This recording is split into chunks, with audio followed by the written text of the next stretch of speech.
January 1, 2022, nang mabigyan sa kauna-unahang pagkakataon ang ating kababayan na si Mark Magnifico Magsayo upang mapalaban sa isang pandaigdigang titulo. Dito nga po ay nakasagupa niya ang isa sa mga hari ng 126-pound division, WBC Featherweight Champion na si Gary Russell Jr., isang Amerikano.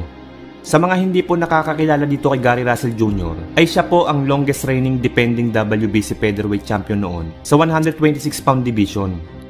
Hindi po basta-basta ang kalibre ng fighter na ito mga brad. Dahil bago pa man ito maging isang professional boxer, ay may maganda at napakalawak na itong karanasan pagdating sa amateur. Kumbaga mga brad, ay hasang-hasa na ito noon pa man, bago pa man ito sumabak sa digmaan.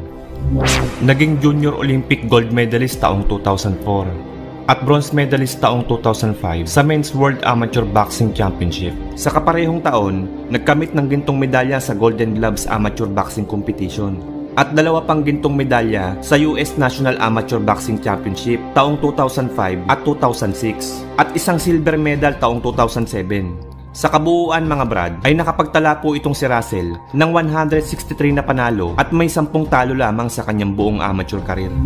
Pumasok bilang professional taong 2009, nakapagtala ng 24 sunod-sunod na panalo sa loob lamang ng 5 taon kung saan 14 dito ay tinapos niya sa pamamagitan ng stoppage. Ang tindi nito mga brad, sapagkat kung titignan mo ang record nitong si Russell ay sa loob lamang ng 1 taon ay halos 8 hanggang 10 beses ito kung lumaban. Sa madaling salita mga brad, noong nagsisimula pa lang itong si Russell ay wala na itong inatupag kundi mag-training at makipagsuntukan. Dahil sa mga sunod-sunod na impresibong panalo nito ay naging daan ito upang hirangin siya bilang Prospect of the Year noong taong 2011 ng The Ring Magazine. Taong 2014 naman, nang una itong mapalaban para sa isang world title fight kontra sa 2-time Olympic gold medalist, Ukrainian boxer na si Vasily High-Tech Lomachenko para sa bakanting WBO World Featherweight title. Bagamat sasagupang ito ay ikatlong professional fight pa lamang noon ni Lomachenko na may kartadang 2 wins at 1 talo, ay hindi nga po umubra ang dulas nitong undefeated na si Gary Russell Jr. sa mga atake ni Lomachenko at binugbog lamang siya nito hanggang sukdulang 12 rounds. Sa labang ito ay nalasap ni Russell ang kanyang kauna-unahang talo via majority decision.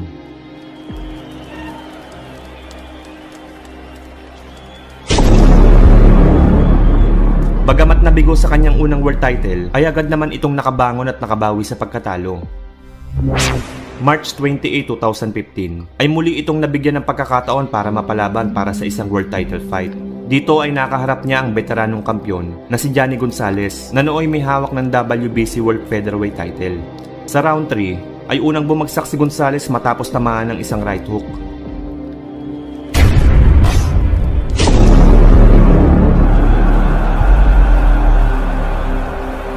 At pagdating naman ng round 4 ay dito na itinigil ng referee ang laban matapos muli na naman itong bumagsak ng 2 beses.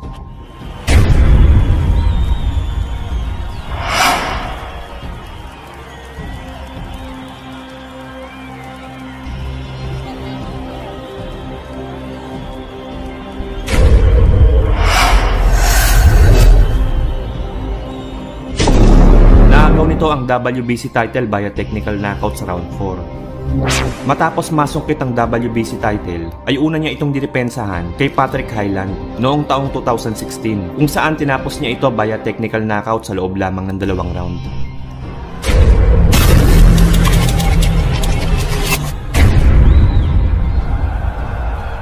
Sunod ay kay Oscar Escandon taong 2017. Nakuha niya ang panalo dito via technical knockout sa round 7.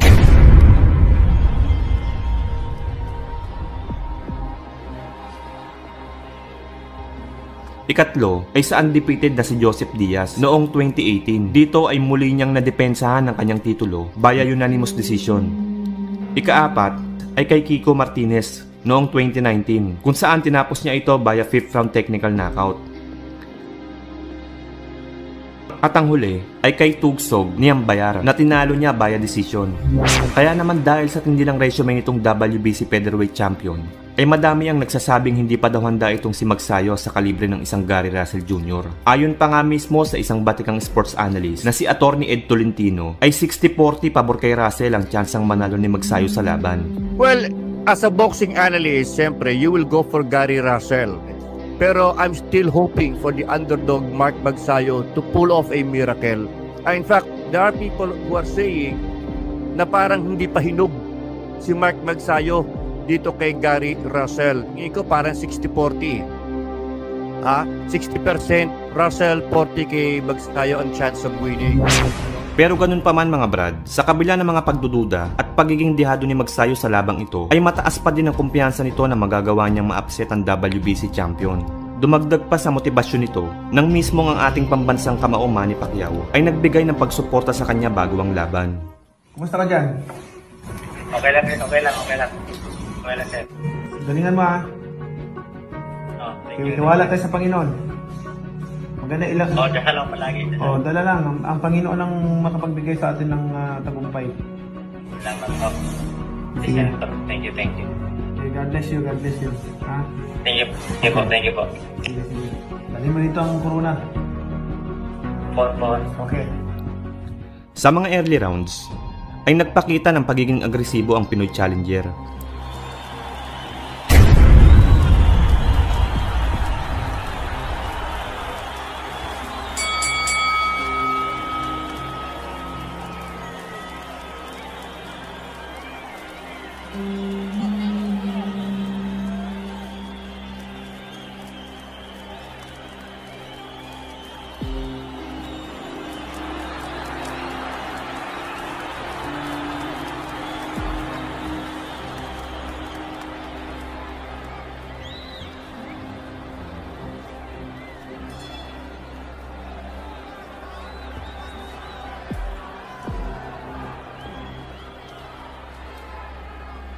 Pagdating ng ika-4 na round, ay nagkaroon ng shoulder injury si Russell matapos itong magbato ng isang counter right hook.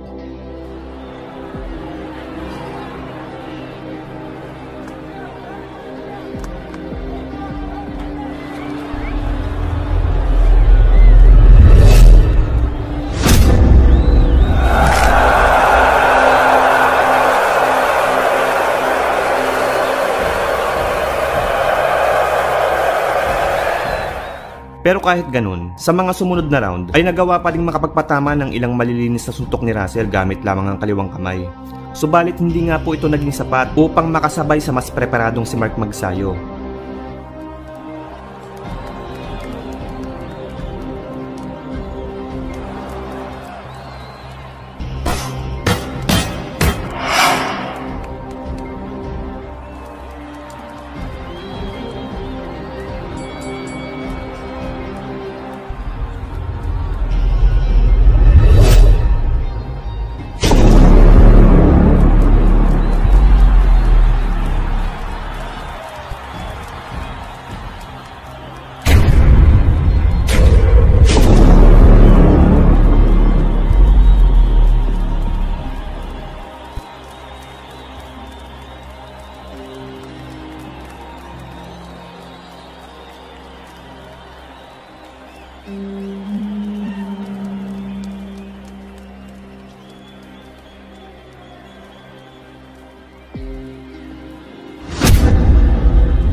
Sa huli ay nakuha ni Magsayo ang panalo via majority decision. October 3, 2020, nang makasagupa ng ating kababayan na si Mark Magnifico Magsayo, ang matangkad na Meksikanong si Rigoberto Hermosillo, isang southpaw fighter, may kartadang 11 wins, 9 knockouts at 2 talo lamang. Ginanap ang kanilang sagupaan sa Microsoft Theater, Los Angeles, California, USA, para sa isang 10-round super featherweight bout.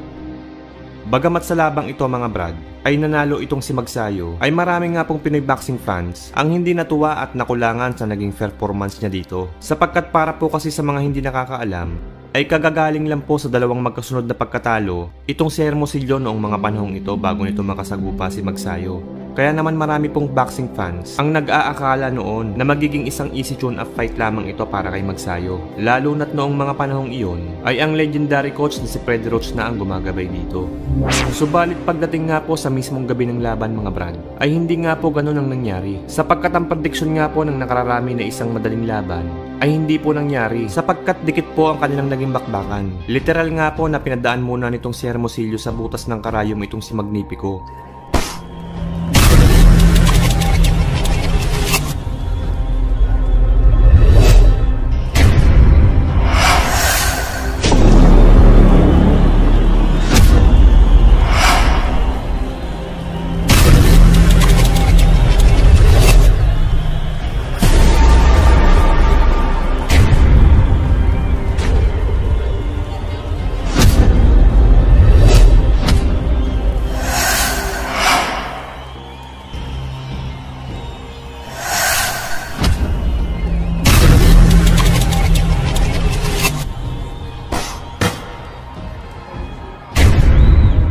Pero ganun pa man mga brad, sa huli ay nakuha pa din ni Magsayo ang panalo via split decision. Kaya naman dahil dito mga brad, sa sunod na laban ni Magnifico ay hangad niyang makabawi at makapagpakita ng isang impresibong panalo sa harap ng mga Pinoy boxing fans. At ang maswerte nga pong napili ng MP Promotion upang ipalapa dito kay Magsayo ay ang tinaguriang Lethal Mosquito na si Pablo Cruz, isang Amerikano. May impresibong record na 22 wins, 1 draw at 3 talo lamang. Ang kanilang laban ay ginanap sa Mohegan Sun Casino, Uncasville, Connecticut, USA noong April 10, 2022 para sa isang 8-round super featherweight bout. Bago ang laban, ayon mismo kay Coach Freddie Roach at sa conditioning coach nito na si Justin Fortune, ay mapait talaga ang sasapitin nitong si Pablo Cruz sa gabi ng kanilang mismong laban. Sapagkat ayon sa kanila ay mas nag-focus sila ngayon sa speed at power ni Magsayo. Sa madaling salita mga brad, ay plano po talagang tapusin ng maaga ng kampo ni Magnifico itong si Cruz.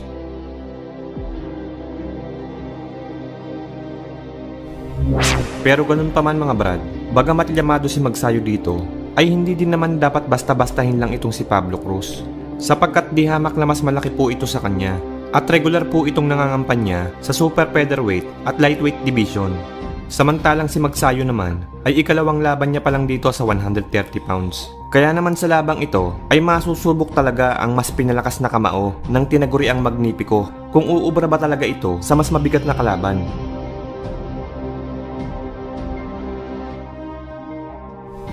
At heto na nga mga brad, sa simula ng laban ay makikitang puro power punches na agad ang mga binibitawang suntok ni Magsayo.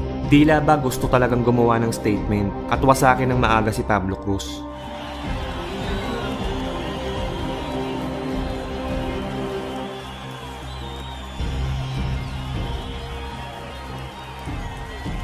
Sa round 2 ay dito unang bumagsak si Cruz matapos tamaan ng isang short left jab.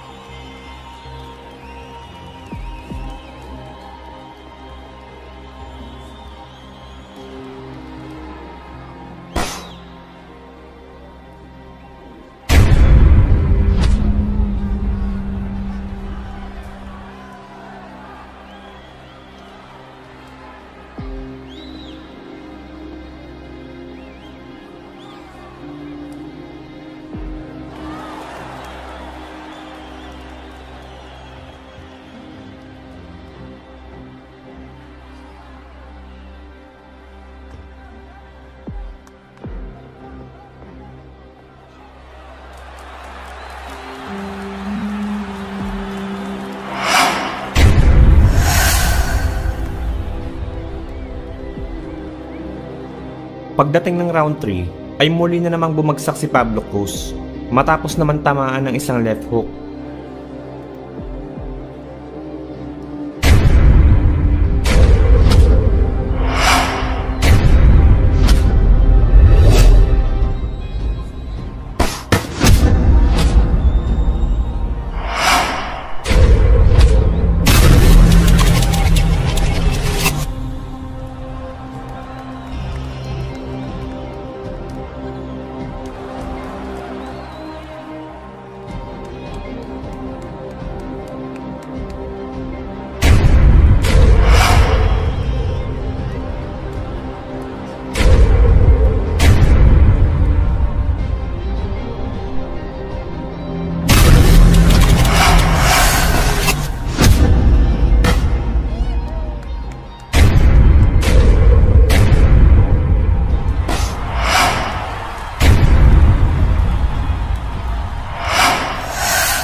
Sa round 4 ay dito na tuluyang tinapos ni Magnifico ang laban sa pamamagitan ng isang solidong kanan.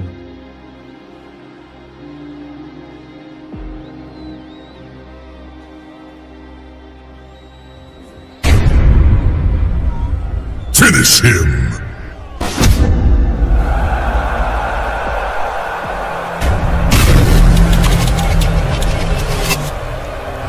Flawless victory.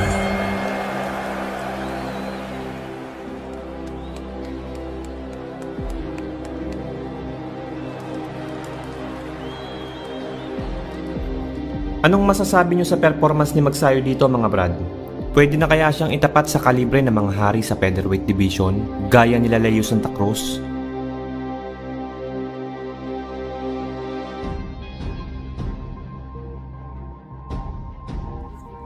O kaya kay Leywood?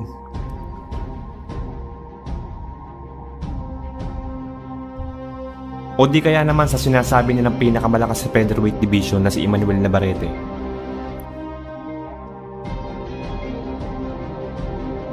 Pa-comment nyo naman ang opinion nyo sa baba mga brad at atin yan pag-uusapan.